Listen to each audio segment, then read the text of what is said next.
I know it's raining today, Jack, but don't you think this is way better than the Shaquille O'Neal build? Oh yeah. Yeah, this ain't bad. I mean, we've got some light rain right now. I think they're calling for some heavy stuff maybe later tomorrow. But the fact that we've got so much of the job already buttoned up, I think we're in pretty good shape. If we can get that seam in today, that's a huge weight off our shoulders, because that's a big time connection right there. And then we can get this thing rolling. Not if, it's when. Yeah, yeah. When it's done. We definitely will have it. I think the hardest job we got this morning is putting that tent together. That's what happens when you buy stuff in a box. It comes with 1,500 pieces. I'll take whatever we can get at this point. We'll get through it. It's just one of those things, but... Let's get it rolling, man. I'm excited. Me too. Week 3. That's it.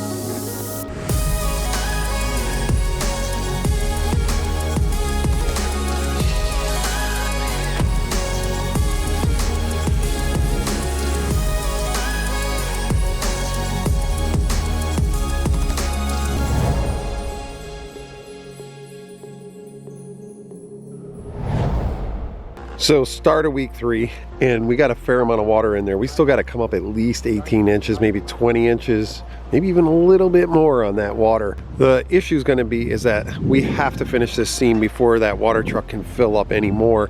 So we had to stop him on last Friday. He's going to be coming this afternoon, so we got to really push, rain or not. Now it's just a little bit more work to get this seamed. We're going to have to dry that liner, get those canopies set up, because that liner not only needs to have a 6-inch cover tape, but it has to have a double-sided tape in between. So that means everything's got to be super dry. We knew we were going to have to seam this, but you know, the rain just had to come. So it's just something you have to deal with. We cannot sit idle just because of the rain. The other thing we're going to do is finish over in here a waterfall that's going to drop into that wetland. There's a pathway that's going to come all the way up through there, then stepping stones across the wetland, and then back up here to transition. And we do not have very many rock left. As many tons as we've had delivered this morning, we have another load coming. It's supposed to get loaded up at 7:30 and headed our way. We actually need those boulders very badly in order to finish that waterfall area. Although a tremendous amount of work has been done in the last 2 weeks, I mean, I could not be happier with how all the crews have come together and gotten this done. We are actually going to have Charlie Holland back today, and also Anthony Haryu's here, which is Jack's other son, which I think is pretty cool because the two of them get to, Jack's 2 sons get to work with him on this project, and it's really exciting when you can work with your kids. I know Nick has worked with us all season. My older 2 kids worked with me when they were home, and it's just a lot of fun. So it's going to be cool to have that dynamic here. Yeah. All these drops have gotten sealed, which is kind of cool because you can tell with that little bit of rain we got that everything is holding water in here, which is a great sign. But we need to finish these waterfalls up here so then all this in here can get sealed, which we're going to have to get dried. But they did say that the rain might stop about midday and not pick up again until this evening. So we got a short window. We're going to have to hustle. We got to get that canopy up. The other canopy the guys are building so they can get that liner dried and seamed. So it's time to get at it. Like I said twice already, travel projects do not stop. We need to keep going. This was looking slightly better than the shack build that Jack Haryu and myself were on last June. So this is pretty mild compared to that. We'll deal with it.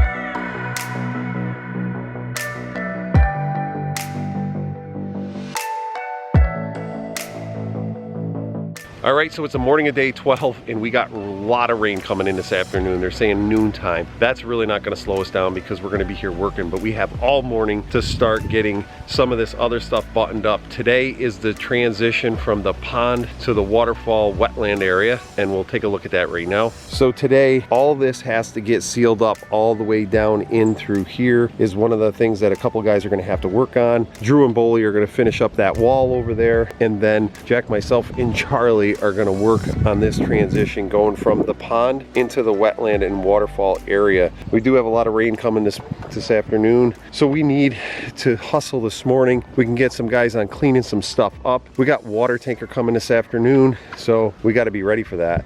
But this seam being done yesterday is a huge thing. It took a long time to get that done, but the guys did really, really good with that. So now we can keep going.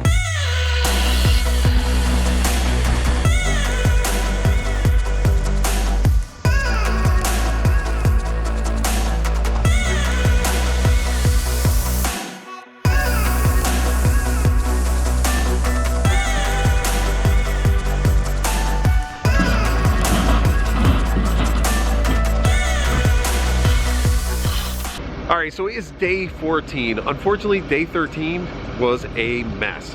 We had a huge storm come off the coast, which was a nor'easter. There's power outages and everything else, so unfortunately, I don't even know if we're gonna get to run this thing this afternoon. It is ready to go. We need 2 more loads of water before we can do this, but you know, day 14, cleanup day, outcroppings, we gotta button some stuff up with a walkway. It's definitely doable. Just don't know if we're gonna be able to run this. Well, it's amazing that even some of the tarps stayed on with all that wind. The house we're staying in, there was 70-mile-an-hour wind crashing off the coast coming into that house, which was crazy. But the good news is, it is not gonna stop us because we got all these little areas here. We just got a little bit of edge work here, and then we got edge work around there. That's what we got to accomplish today, plus the walkway. We have plenty of water in our reservoir over here, which means we're just going to have to adjust our overflow a hair, but we have got a ton of water in this system. So really, if we can just get the water guy here today to at least get this all topped off would be really good. Hopefully that power comes back on, because I cannot wait to see this thing run.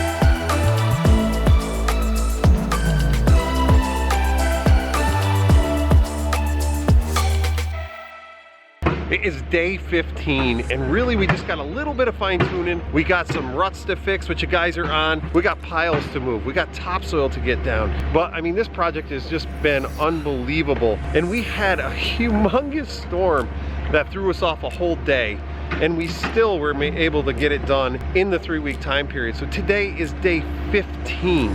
Day 15 with all of us, but this is a tremendous amount of work.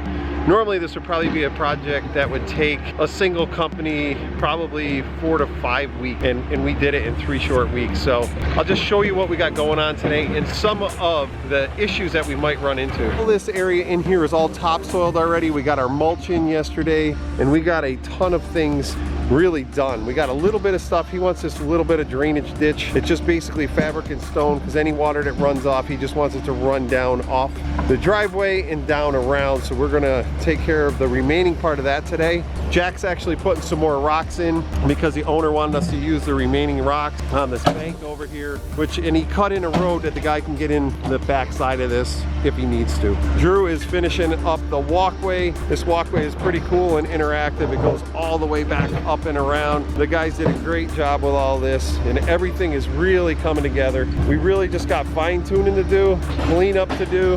The fire pit is all situated. We got our overflow area, which is going to be right here, because we got to have a way for that patio area to be alleviated of any extra water. So with all the rain and everything we had, you can see how it's already working. So we're going to do like a little dry stream bed here to get that water out, and it's more of a controlled thing.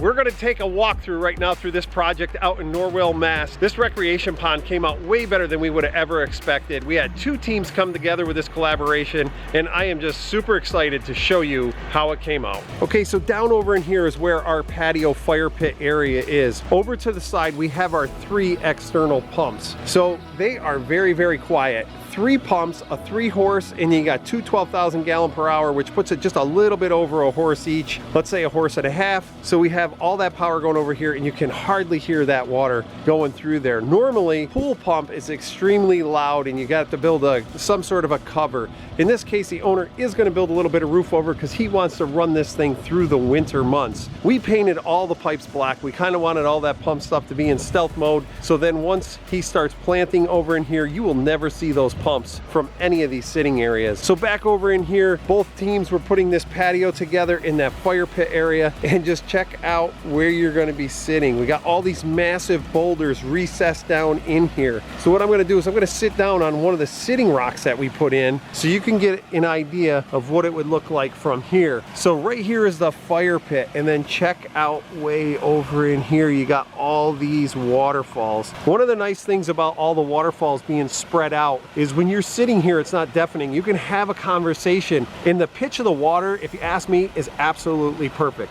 Maybe you could have a little bit more, but I think for this setting, we hit it right on the head. We have these massive sitting rocks right here. So these are great for parents and like maybe bigger children, and then they have a couple of small children, so we put some lower rocks that you could sit in. There is room for some chairs over here, back and forth on this side, but you know what? There's nothing like a natural element just to kind of sit down, relax, and enjoy this rustic fire pit. This is exactly what the owner wanted, and that's what we gave him. Just some boulders like you would see maybe in a hiking trail, and somebody rolled some rocks together. That's what he was after. Back over in here, this cool transition that the guys did with this patio going right to the water. Down in here, you have this little weir. The reason that that weir is in there is we wanted those leaves to kind of skim off of that, and you can see right now, they're all coming down through here, and it's going to be real easy for the owner to take it off of that Metalamat. Back over in here, we have a series of smaller falls coming down off that upper pond. That's where that stacked slate that you saw early on was being done. Check out those waterfalls. Is that cool?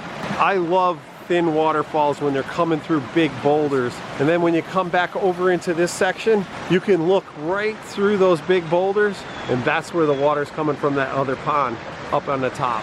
And those ribbon falls are coming from that upper pond area in that infinity edge, and it just makes a really smooth, cool look coming down into there.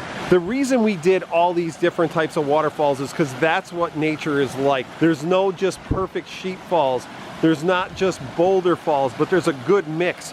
So with all these big boulders set back and forth in here, that water coming out of this wetland up here, it just emulates like this big pooling area of water where a stream is fed down. It's swirling around and dispersing over all this different area for waterfalls. And it just gives you that whole natural look, which I think is really important. The kids are going to be able to bounce across all these big boulders and have water around there. How many times have we all been in the mountains or in nature and seen a situation like this? I mean, these kids are going to enjoy this for years to come. So part of this design was when you were transitioning back up through these stepping stones and pathways, is that the water is always on your right. So it just keeps you nice and close to the sound of that water, all up and through by the wetland. Then when you transition up through this path, you're coming up through the path area here, and it just keeps right on going. So no matter where you are, we have water. This is actually a wetland. Who would think that is a filter? It's a natural filter where the water is percolating up through the top, but you gotta choke it down so you don't make it look like a man-made filter. And when you're coming back across this thing, it's super interactive, walking on these stepping stones, going right across that wetland, right back up to the other path. This waterfall over here is gotta be one of my favorite, where the water is just slipping and sliding around. Those boulders, through time and nature, had them slide in, and the water's cresting through them. I think it just emulates nature really, really well. Then you have those pooling areas. I think it's important to have those pooling areas to give you a little bit different look. And then check out that infinity edge coming off of the upper main pond. Let's keep walking down through here. We've got a couple more stepping stones to transition across the wetland, back up to a path, all the way up and through here. So now as we're coming up here, the sound is starting to change. It's a little bit quieter. So when they get up into here and they're in a swimming area having a lot of fun, you don't really have as much sound, but you can still hear it really well. Over in here, what we did was we placed these huge rocks to jump off of. This pond is 7 foot deep. So when you get over into here, you can either jump off of this big rock or check out this one. This is really big. It's a little over 8 feet long, and it was almost 2 feet thick. So this pathway right here, this pea stone pathway, leads you over to the beach. So let's go over and take a look from that side. So up in here, we built some really gentle waterfalls. And the reason for that is we wanted to have some sort of sound of water and aesthetics, so when the kids are playing in this beach area, they can actually get right underneath those waterfalls. And the look from the deck that is behind me comes all the way through here, which just gives you a whole different element. Here's our other wetland, which is actually facing the house. So we have a series of waterfalls right over in here that you're able to not only get that really nice serene sound, but you're able to see those waterfalls from their upper deck area. So when you're looking down over the deck, not only are you going to have this huge body of water, beach area, the kids are going to be able to play, and they're going to have some fun underneath these small waterfalls in here because they can get their head under there. The water is not super deep here, so they can transition in. These are those delineation boulders that we put in when we were building a pond, and the reason the owner wanted them there is so when the kids are in this shallow area, they know that these big rocks are kind of a buffer before you hit that 7 foot deep area, which I think is a super smart idea. Over in there is the wetland, like I said, that's another filter.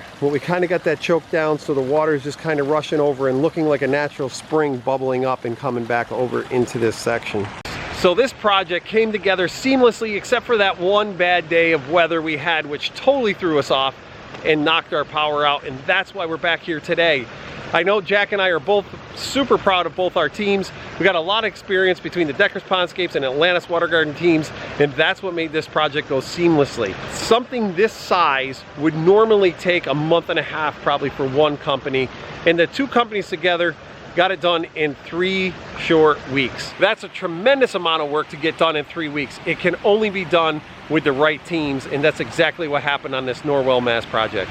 All right, so that brings the Norwell Mass project to a finish. It's kind of bittersweet. We've been here for 3 weeks. It feels like we all came together as a team and really enjoyed doing this project together. But if you like this sort of thing, please hit the subscribe button. Go over to Atlantis Water Gardens channel. If you haven't subscribed already, subscribe, hit the bell to get notified. Please go over to the Deckers Pondscapes channel. Also, hit the bell, subscribe, so you can get all that notifications on what our next projects are gonna be. This will not be the last time that Jack and I will work together with our teams, so follow along. You never know what we're gonna be doing next.